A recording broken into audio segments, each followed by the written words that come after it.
हमें बताया जाता है कि ईश्वर अल्लाह तेरो नाम, अर्थात जो ईश्वर है वही अल्लाह है और वही गॉड है।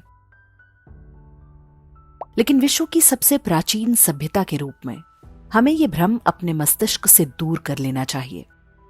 यही हमारी आने वाली पीढ़ियों के हित में है। अल्लाह और गॉड सनातन भारतीय ईश्वरीय संकल्पना से बिल्कुल अलग हैं। हिंदुओं का कोई गॉड या अल्लाह नहीं है।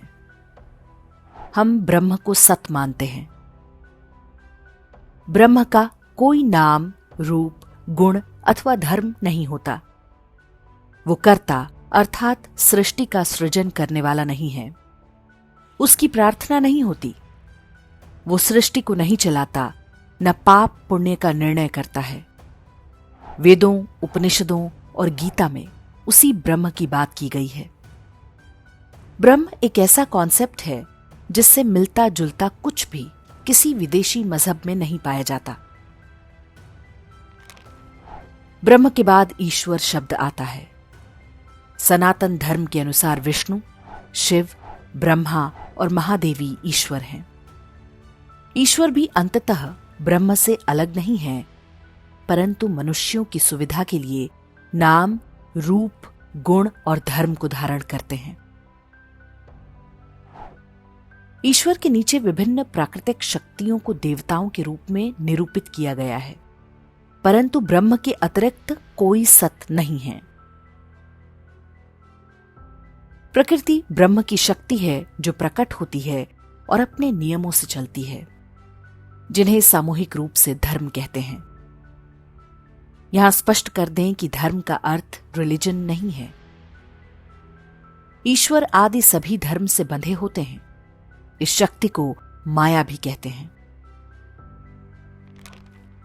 हमारे ईश्वर पुरस्कार या दंड नहीं देते। मनुष्य के अपने कर्मों के फल ही उसे जन्म जन्मांतर में मिलते हैं। आज यदि वो सुखी है तो इसके पीछे भी उसके पूर्व जन्म के कर्म उत्तरदायी हैं, और यदि वो दुखी है तो इसका दोषी भी वो स्वयं है। कर्म सुधारिए तो भावी प्रारब्ध ठीक रहेगा। हम अपना किया हुआ ही पाते हैं। इसी बात को गोस्वामी तुलसीदास ने सरल शब्दों में कुछ इस तरह कहा है। करम प्रधान विश्व रचि राखा, जो जस करई सो तस फल चाखा। ईश्वर की आराधना भी एक कर्म है जिसका शुभ फल मिलता है। सभी ईश्वरों की पूजा अनिवार्य नहीं है। किसी एक की पूजा यथेष्ट है।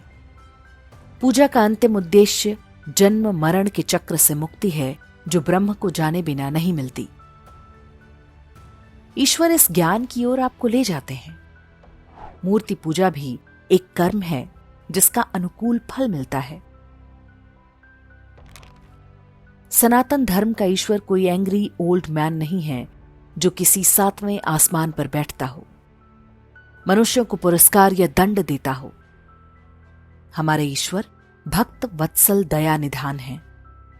हम अपने ईश्वर से डरते नहीं, बल्कि उनमें समाहित उनके साथ एकाकार हो जाने की कामना करते हैं। अब बात कुछ मूलभूत अंतरों की। ईश्वर सर्वव्यापक या ओमनी प्रेजेंट हैं। गॉड तीसरे और अल्लाह 7वें आसमान पर रहता है। ईश्वर सर्वशक्तिमान या ओमनी पोटेंट है। वो कार्य करने में किसी की सहायता नहीं लेते। अल्लाह और गॉड को फरिश्तों या जिन्नों की सहायता लेनी पड़ती है। ईश्वर न्यायकारी हैं। वे जीवों के कर्म के अनुसार नित्य न्याय करते हैं। अल्लाह और गॉड केवल कयामत के दिन ही न्याय करते हैं, और वो भी उनका जो कब्रों में दफनाए गए हैं। ईश्वर क्षमाशील नहीं, वे दुष्टों को दंड अवश्य देते हैं। अल्लाह और गॉड दुष्टों, हत्यारों और बलात्कारियों के पाप क्षमा कर देता है। मजहब बदल लेने मात्र से वो प्रसन्न हो जाता है। ईश्वर कहते हैं, मनुष्य बनो, मनुर्भव जनया दैव्यम जनम। अल्लाह कहता है मुसलमान बनो। ईश्वर सर्वज्ञ हैं, जीवों के कर्मों की दृष्टि से तीनों काल की बातों को जानते हैं। अल्लाह अल्पज्ञ हैं, उसे पता ही नहीं था कि शैतान उसकी आज्ञा पालन नहीं करेगा, अन्यथा शैतान को पैदा क्यों करता। ईश्वर निराकार होने से शरीर रहित हैं। अल्लाह शरीर वाला है, एक आंख से देखता है। ईश्वर ने वेदों की कल्याणकारी वाणी को सभी जीव मात्र के कल्याण के लिए दिया है। अल्लाह और गॉड काफिरों या नॉन बिलीवर्स को मार्ग नहीं दिखाता। ईश्वर कहते हैं संगच्छध्वम संवदध्वम संवो मनांसि जानताम देवा भागम यथा पूर्वे संजानाना उपासते। अर्थात हे मनुष्यों, मिलकर चलो, परस्पर मिलकर बात करो, तुम्हारे चित्त एक समान होकर ज्ञान प्राप्त करें। जिस प्रकार पूर्व विद्वान ज्ञानी जन सेवनीय प्रभु को जानते हुए उपासना करते आए हैं, वैसे ही तुम भी किया करो। अल्लाह कहता है, हे ईमान लाने वालों अर्थात मुसलमानों, काफिरों से लड़ो जो तुम्हारे आसपास हैं और चाहिए कि वे तुम में सख्ती पाएं। ईश्वर कहते हैं अज्येष्ठासो अकनिष्ठास एते सम भ्रातरो वावृधु सौभाय। अर्थात हे संसार के लोगों, ना तो तुम में कोई बड़ा है और ना छोटा, तुम सब भाई भाई हो। सौभाग्य की प्राप्ति के लिए आगे बढ़ो। अल्लाह कहता है, हे ईमान लाने वालों, केवल एक अल्लाह को मानने वालों मुशरिक अर्थात मूर्ति पूजक नापाक होते हैं।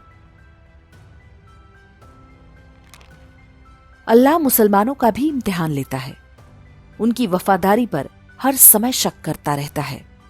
इसलिए इब्राहिम से पुत्र की कुर्बानी मांगी थी। ईश्वर सर्वज्ञ हैं, वे मन की बात को भी जानते हैं, उन्हें किसी की परीक्षा लेने की आवश्यकता नहीं पड़ती। अल्लाह जीवों के और काफिरों के प्राण लेकर खुश होता है। लेकिन वेद का ईश्वर मानव और समस्त जीवों की सेवा और दया करने पर प्रसन्न होता है। ईश्वर एक ऐसा विचार है जिसका संबंध संपूर्ण मानवता से है। उनकी तुलना गॉड या अल्लाह से करना मूर्खता से अधिक और कुछ नहीं।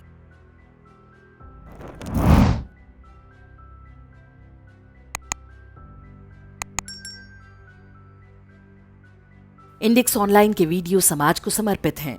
आप इनको डाउनलोड करके जैसे चाहे वैसे प्रयोग कर सकते हैं। चाहे तो आप हमारे टेलीग्राम चैनल से जुड़ सकते हैं, वहां सारे नए पुराने वीडियो आपको मिल जाएंगे। हमारे सोशल मीडिया लिंक हर वीडियो के डिस्क्रिप्शन में होते हैं। हमारा एकमात्र उद्देश्य हिंदू समाज को जागृत और एकजुट करना है। इसमें सहभागी बने। धन्यवाद।